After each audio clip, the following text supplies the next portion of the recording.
इससे पहले वीडियो में हमने देखे थे अछूत कौन और कैसे। पुस्तक का दूसरा खंड का पहला परिच्छेद में अछूत गांव से बाहर क्यों रहते हैं, आज हम लोग उसके आगे देखेंगे। इस वीडियो में हम 3 परिच्छेद की चर्चा करेंगे। 1. क्या अछूत छिन्न भिन्न हुए परास्त जन हैं? 2.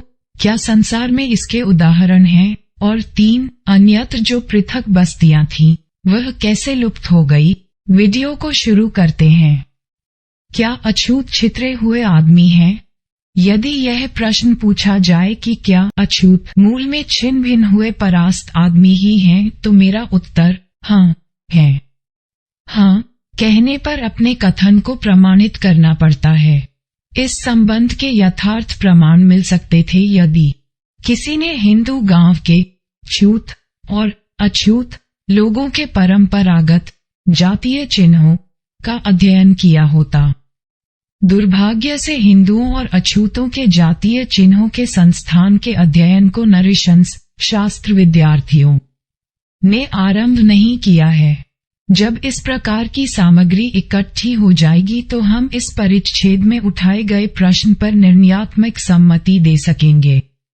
अभी के लिए मैंने जो थोड़ी बहुत खोज की है उससे मैं संतुष्ट हूँ कि ग्राम विशेष के अछूतों के पारस्परिक जातीय चिन्ह उसी गांव के हिंदुओं के पारस्परिक जातीय चिन्हों से भिन्न हैं। इस बात के पक्ष में कि अछूत छिन्न भिन्न हुए परास्त आदमी हैं और गांव में बसने वाली जाति जिस दल की है उससे वे भिन्न दल के हैं। हिंदुओं और अछूतों के पारस्परिक जातीय चिन्हों की भिन्नता ही सर्वश्रेष्ठ प्रमाण है, लेकिन ये स्वीकार करना होगा कि इस प्रकार की सामग्री तो अभी एकत्रित करने को है, लेकिन कुछ ऐसी बातें हैं जो नष्ट होने से बच गई हैं, जो दिशा का निर्देश करती हैं और जिनसे ये परिणाम निकाला जा सकता है कि अछूत छिन्न भिन्न हुए परास्त आदमी हैं। इस तरह की प्रमाण परक बातें 2 प्रकार की हैं। एक तो अंत्यज और अंत्यवासिन नाम हैं जो हिंदू शास्त्रों ने कुछ जातियों को दे रखे हैं। वे बहुत प्राचीन समय से चले आ रहे हैं। कुछ खास लोगों के लिए इन नामों का उपयोग क्यों किया गया? इन शब्दों में कुछ अर्थ छिपा हुआ प्रतीत होता है। ये शब्द निश्चयात्मक रूप से सिद्ध हैं। वे अंत शब्द के मेल से बने हैं। अंत्य शब्द का अर्थ क्या है? पंडितों का कहना है कि अंत्य शब्द का अर्थ है अंत में उत्पन्न हुआ, क्योंकि हिंदुओं के देवी उत्पत्ति के सिद्धांत के अनुसार अछूतों की उत्पत्ति अंत में हुई, इसलिए अंत्य शब्द का अर्थ हुआ एक अछूत। ये तर्क बेहुदा है और हिंदुओं के उत्पत्ति के सिद्धांत से मेल नहीं खाता, क्योंकि इस सिद्धांत के अनुसार तो शूद्र अंत में पैदा हुए हैं। अछूत तो ब्रह्मा की सृष्टि रचना से बाहर का प्राणी है। शूद्र सवर्ण है, इसके विरुद्ध अछूत अवर्ण है। वर्ण व्यवस्था से बाह्य सृष्टि रचना के बारे में हिंदुओं का पहले और पीछे का सिद्धांत अछूतों पर लागू नहीं होता। मेरी समझ में अंत्य का मतलब सृष्टि का अंत नहीं, किंतु गांव का अंत है। यह एक नाम है जो गांव की सीमा पर रहने वाले लोगों को दिया गया है। इस अंत्य शब्द का ऐतिहासिक महत्व है। ये बताता है कि एक समय था जब कुछ लोग गांव में रहते थे और कुछ गांव के बाहर। जो लोग गांव के बाहर गांव के अंत में रहते थे वे अंत्यज कहलाते थे। कुछ ही लोग गांव की सीमा पर क्यों रहते थे? क्या इसके अतिरिक्त कोई और कारण हो सकता है कि वे छिन्न भिन्न हुए परास्त आदमी थे और वे उस दल के बाहर के थे जिस दल के आदमी गांव के भीतर रहते थे? यही खास कारण था। ये बात इन शब्दों के प्रयोग से भी स्पष्ट होती है जिनका इन लोगों के लिए प्रयोग किया गया है। इस प्रकार अंत्य, अंत्यज, अंत्यवासिन शब्दों के प्रयोग का दोहरा अर्थ है। पहले तो इससे प्रकट होता है कि गांव के बाहर पृथकवास एक ऐसी अनोखी बात थी कि जिसके लिए नए शब्दों की रचना करनी पड़ी।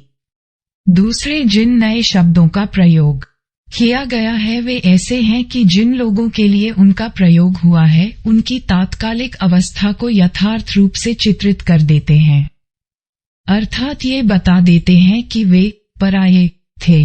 दूसरी वे बातें जो बताती हैं कि अछूत छिन्न भिन्न हुए परास्त आदमी भर हैं, महार नाम की एक जाति से संबंधित हैं। महाराष्ट्र में महार ही मुख्य अछूत जाति है। यह महाराष्ट्र की अकेली सबसे बड़ी मुख्य अछूत जाति है। महारों और दूसरे हिंदुओं का आपसी संबंध स्पष्ट करने वाली निम्नलिखित बातें ध्यान देने योग्य हैं। 1. हर गांव में महार मिलते हैं। 2. महाराष्ट्र में हर गांव के गिर्द एक दीवार रहती है और महार उस दीवार से बाहर रहते हैं। 3. महार बारी बारी से गांव की पहरेदारी करते हैं। 4. महार अपने 52 अधिकारों की चर्चा करते हैं जो उन्हें हिंदुओं से विशेष प्राप्त हैं। इन 52 अधिकारों में सबसे मुख्य हैं: 1. गांव के लोगों से खाना इकट्ठा करने का अधिकार। 2. पैदावार के समय हर गांव से धान इकट्ठा करने का अधिकार। 3. गांव में जो पशु मर जाए उसकी लाश को अपने उपयोग में लाने का अधिकार।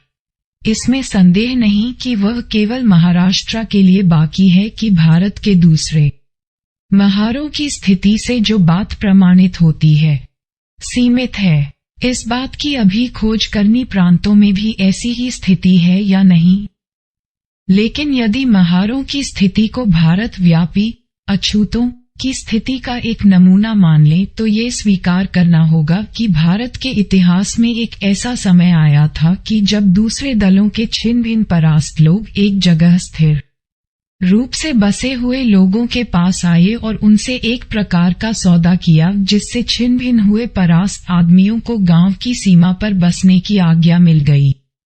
उन्हें कुछ कर्तव्यों का पालन करना पड़ता था और बदले में उन्हें कुछ अधिकार भी मिल गए। महारों की अनुश्रुति है उनके 52 अधिकार उन्हें बरार के मुस्लिम राजाओं से प्राप्त हुए हैं। इसका अर्थ केवल इतना ही हो सकता है कि ये अधिकार तो प्राचीन ही हैं, किंतु इन्हें बरार के राजाओं ने नए सिरे से मान्यता दी होगी। ये बातें यद्यपि बहुत मामूली हैं तो भी उनसे एक सीमा तक ये बात प्रमाणित होती है कि आरंभ से ही अछूत गांव के बाहर रहते आए हैं। मराठी की एक कहावत ही है जिसका अर्थ है कि जहां जहां गांव वहां तहां महार भी होता ही है। यह ऐसा नहीं हुआ था कि उन्हें अछूत बनाया गया हो और तब गांव के बाहर जाकर रहने पर मजबूर किए गए हों। आरंभ से ही गांव के बाहर रहते आए हैं क्योंकि वे छिन्न भिन्न हुए परास्त आदमी थे और क्योंकि वे उस दल के नहीं थे जिस दल अथवा कुल के वे लोग थे जो गांव के भीतर बसे हुए थे। इस बात को स्वीकार करने में जो सबसे बड़ी कठिनाई है वह ये कल्पना है कि अछूत सदा से अछूत ही चले आए हैं। ये कठिनाई तुरंत जाती रहेगी जब एक बार यह बात समझ में आ जाएगी कि आज के अछूतों के पूर्वज अछूत नहीं रहे हैं। वे छिन्न भिन्न हुए परास्त आदमी भर थे, न कुछ कम न अधिक। उनमें और दूसरे लोगों में यदि कोई भेद था तो इतना ही कि वे छिन्न भिन्न दलों अथवा कुलों के लोग थे। क्या संसार में इसके उदाहरण हैं? क्या अन्यत्र भी ऐसा हुआ है? क्या इतिहास को अन्यत्र भी कहीं इस प्रकार परास्त आदमियों के गांव से बाहर बसने की जानकारी है? इस प्रश्न का हाँ में उत्तर दिया जा सकता है। सौभाग्य से हमारे पास ऐसे उदाहरण हैं जो ये सिद्ध करते हैं कि जो कुछ भारत में विशेष रूप से हुआ कहा जाता है वह अन्यत्र भी हुआ है। जिन देशों में ठीक इसी तरह की बात हुई कही जाती है उनके नाम आयरलैंड और वेल्स हैं। आरंभिक समयों में आयरलैंड के गांव का संगठन कैसा था ये ब्रेहन के आयरलैंड के कानूनों से जाना जा सकता है। इन कानूनों से जैसा प्रकट होता है उसकी कुछ कल्पना सर हेनरी मेन द्वारा दिए गए निम्नलिखित सारांश से हो जाती है। सर हेनरी मेन का कहना है, ब्रेहन का कानून हमें समाज की उस अवस्था से परिचित कराता है जब दल अथवा कुल को एक जगह बसे बहुत करके दल की भूमि पर काफी समय गुजर चुका है। इसका आकार और महत्व इतना अवश्य है कि यह एक राजनीतिक इकाई बन सके और संभवतः इसके सर पर अनेक मुखियों में से एक मुखिया है जिसे आयरलैंड के लेखों में राजा कहा गया है। मूल बात जो मान ली जाती है वह ये है कि जितना भी दलीय क्षेत्र वह सारे के सारे दल का है, किंतु वास्तव में इसके बड़े बड़े हिस्सों पर दलों के छोटे छोटे कुलों का स्थायी अधिकार हो गया है। उसका एक हिस्सा मुखिया के लिए निश्चित है और उत्तराधिकार के एक विशेष नियम के अनुसार उसके उत्तराधिकारियों के लिए दूसरे हिस्से दलों के टुकड़ों के अधिकार में हैं, जिनमें से कुछ छोटे मुखियों के अधीन हैं और कुछ ऐसे हैं जिन पर यद्यपि किसी मुखिया का सीधा अधिकार नहीं है तो भी कुलीन वर्ग का कोई न कोई व्यक्ति ही जिनका प्रतिनिधित्व करता है। दल की जितनी भूमि पर किसी ने अधिकार नहीं किया उस सारी भूमि पर विशेष रूप दल का सामूहिक अधिकार है और सिद्धांत रूप से किसी हिस्से पर भी अस्थायी अधिकार ही हो सकता है। इस प्रकार का अस्थायी अधिकार प्रायः होता रहता है और इस शर्त पर जमीन पर अधिकार करने वाले दलीय लोगों में कुछ ऐसे लोगों के समूह हैं जो अपने आप को दलीय लोग कहते हैं, किंतु जो वास्तव में मुख्य रूप से पशु चराने के उद्देश्य से आपस में इकट्ठे होकर समझौता किए हुए हैं। दलीय भूमि के एक बड़े हिस्से पर किसी का भी अधिकार नहीं है, वह दल की परती भूमि है। इतना होने पर भी इस भूमि पर लगातार हल चलता है या दलीय लोगों द्वारा स्थायी तौर पर पशु चराए जाते हैं और इस पर खेती करने तथा कमी लोगों को रहने दिया जाता है, विशेष रूप से सीमा की ओर। यह उस भूमि का एक हिस्सा है जिस पर मुखिया का अधिकार लगातार बढ़ता है और वह अपने फ्यूहिर या परायों को बसाता है, जिनमें किसानों का एक महत्वपूर्ण वर्ग है। नियम बाह्य और दूसरे दलों के ऐसे परास्त आदमी होते हैं जो उसके पास सुरक्षा के लिए आते हैं और जिनका अपने नए दल से उतना ही संबंध रहता है कि वे उसके मुखिया के पास रक्षा के लिए आते हैं, जो उनकी जिम्मेवारी अपने ऊपर लेता है। ये फ्यूहिर कौन थे? सर हेनरी मेन के मतानुसार फ्यूहिर थे दूसरे प्रदेशों से आगत पराये अथवा शरणार्थी जिन्होंने अपना मूल दल का संबंध तोड़ लिया था। ये संबंध जो उन्हें अपनी जाति में एक स्थान देता था और जो नए स्थान में नए दल में जगह पाने के लिए प्रयत्नशील थे। समाज एकदम अस्त व्यस्त हो गया था। इसका परिणाम यही हुआ कि सारा देश छिन्न भिन्न हुए परास्त आदमियों से भर गया। इन लोगों के लिए फ्यूहिर किसान बन जाना ही एकमात्र निवास और आरक्षा पाने का साधन था। फ्यूहिर दल का आदमी नहीं था, वह पराया था उन तमाम समाजों से जिसके व्यक्ति रग संबंध से एक दूसरे के साथ गुथे हुए है। किसी भी व्यक्ति की बड़ी ही दुर्दशा होती है जिसका संबंध अपने समाज से टूट गया हो। उसका जो स्वाभाविक स्थान है वह तो जाता ही रहता है, उनके पास उसके लिए और भी कहीं कोई जगह नहीं होती। 2. अब वेल्स की बात। श्री सीबॉम ने प्रारंभिक समयों के वेल्स ग्रामों के संगठन का वर्णन किया है। श्री सीबॉम के मत के अनुसार वेल्स का गांव घरों का समूह था। घर 2 हिस्सों में विभक्त थे, स्वतंत्र किसानों के घर तथा अस्वतंत्र किसानों के घर। श्री सीबॉम का कहना है कि यह पृथक पृथक निवास वेल्स के प्रारंभिक समयों के गांव की सामान्य बात थी। यह अस्वतंत्र किसान पृथक और दूरी पर क्यों बसाए गए थे? श्री सीबॉम ने इस पृथकता का कारण इस प्रकार बताया है। यकायक देखने पर वेल्स के प्राचीन कानूनों में जिन दलीय लोग तथा अदलीय लोग मानव वर्गों का उल्लेख है, उनमें बड़ा झमेला मालूम देता है। यह मेला तभी मिटता है जब उस दलीय समाज के संस्थान का धार नियम समझ में आ जाता है। ये सिद्धांत ऊपरी दृष्टि से एकदम सरल रूप ग्रहण कर लेता है। यदि इसे विजय और भूमि की स्थायी व्यवस्था की उलझनों से मुक्त किया जा सके और मुक्त किया जा सके विदेशी कानून, रीति रिवाज तथा नामावली के आक्रमणों से, इसमें कोई संदेह नहीं कि दलीय समाज के संस्थान का सबसे पहला आधार नियम स्वतंत्र दलीय लोगों का आपसी रक्त संबंध ही था। कोई भी हो जो संबंधी न हो, दल का नहीं हो सकता था। दल भो वास्तव में वेल्स के संबंधियों का एक समूह मात्र ही था। तो मोटे तौर पर वेल्स की दल पद्धति में दो वर्ग थे, वेल्स रक्त वाले और पराये रक्त वाले। भूमि व्यवस्था अथवा विजय की किसी बात से सर्वथा असंबद्ध इन दोनों दलों में यदि इसे अनुल्लंघनीय न भी माना जाए तो भी एक बहुत ही गहरी खाई थी। ये रक्त का भेद था और यह शीघ्र ही स्पष्ट हो जाता है कि जिस आग्रह से इस भेद की रक्षा की गई है वह दलीय पद्धति का एक विशेष परिचायक चिन्ह है और साथ ही उसकी शक्ति का एक छिपा हुआ रहस्य भी।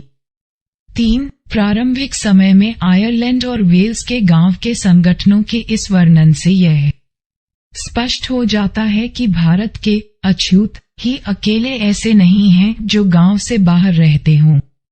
इससे सिद्ध होता है कि यह एक सर्वव्यापी घटना थी और इसकी निम्नलिखित विशेषताएं थीं। 1. प्रारंभिक समय में गांव की बस्तियां दो हिस्सों में विभक्त थीं।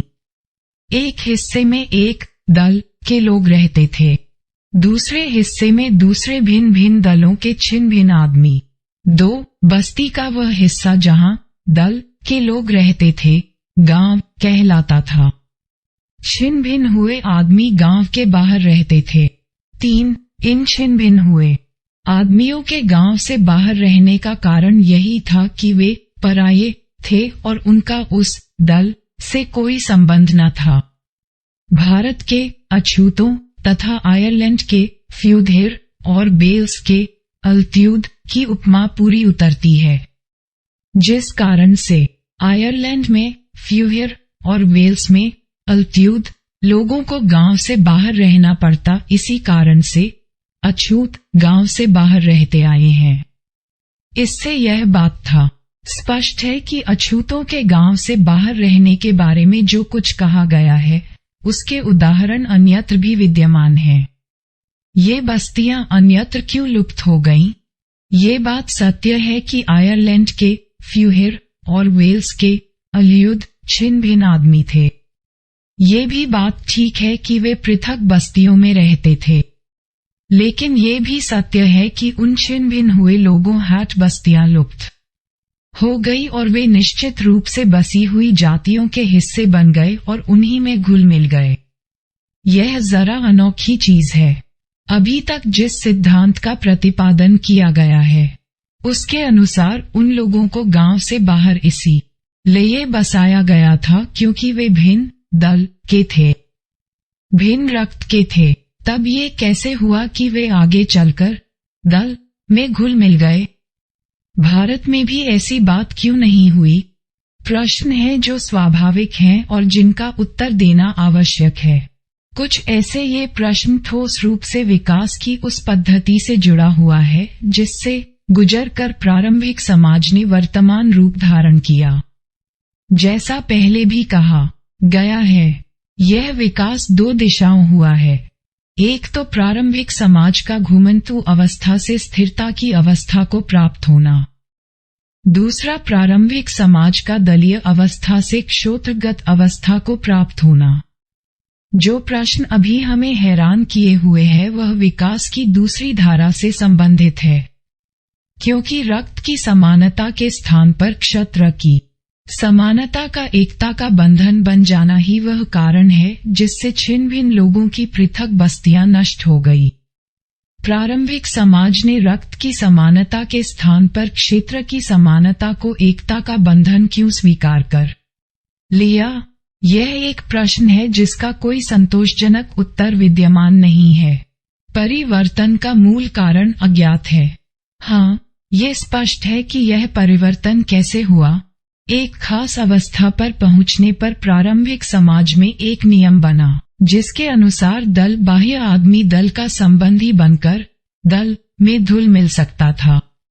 इस नियम को श्रेष्ठ बनने का नियम कहते थे।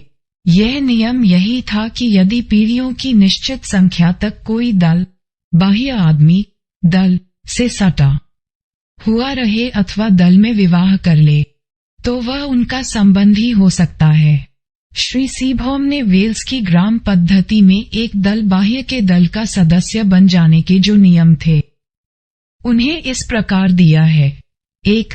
दक्षिण वेल्स की अनुश्रुति के अनुसार सिमरू वेल्स में रहना पराये को अंत में सिमरू बना देता है, लेकिन तभी जब वह कम से कम 6 पीढ़ियां रहे। 2. साइमरे के साथ पीढ़ी दर पीढ़ी अंतर विवाह होते रहने से चौथी पीढ़ी में एक पराये का वंशज सिमरू हो जाता है। दूसरे शब्दों में मूल पराये का परपोता जिसका रक्त 8 हिस्सों में से कम 7 हिस्से सिमरू हो चुका दल के आदमी के अधिकारों का अधिकारी हो जाता है। क्या ये बात भारत में नहीं होनी चाहिए थी? ये हो सकती थी, वास्तव में इसे होना चाहिए था, क्योंकि आयरलैंड और वेल्स के समान एक नियम भारत में भी था। मनु ने इसका उल्लेख किया है। 10वें परिच्छेद के 64-67वें श्लोकों में मनु का कथन है कि यदि एक शूद्र 7 पीढ़ियों तक ब्राह्मण जाति में विवाह करे तो वह ब्राह्मण बन सकता है। चातुर्वर्ण्य का सामान्य नियम था कि एक शूद्र कभी ब्राह्मण नहीं बन सकता। शूद्र पैदा होता था और वह शूद्र ही मर जाता था, वह कभी ब्राह्मण नहीं बन सकता था। लेकिन ये प्राचीन नियम इतना जोरदार था कि मनु को इसे शूद्रों पर लागू करना पड़ा। ये स्पष्ट है कि यदि यह नियम भारत में चालू रहता तो भारत के छिन्न भिन्न आदमी गांव की बस्तियों में घुल मिल जाते और उनकी पृथक बस्तियां न रहती। ऐसा क्यों नहीं हुआ? इसका उत्तर यही है कि अछूतपन के विचार का पलड़ा भारी हो गया और इसने संबंधी तथा असंबंधी दलों के और दल बाह्य के अर्थात छूत और अछूत के भेद को एक दूसरे रूप में स्थायी बना दिया। यह एक नई चीज आ गई जिसने आयरलैंड और वेल्स का सा घोल मेल नहीं होने दिया। इसका परिणाम ये हुआ कि आज हर गांव में एक पृथक बस्ती होना भारतीय गांव का एक आवश्यक अंश हो गया।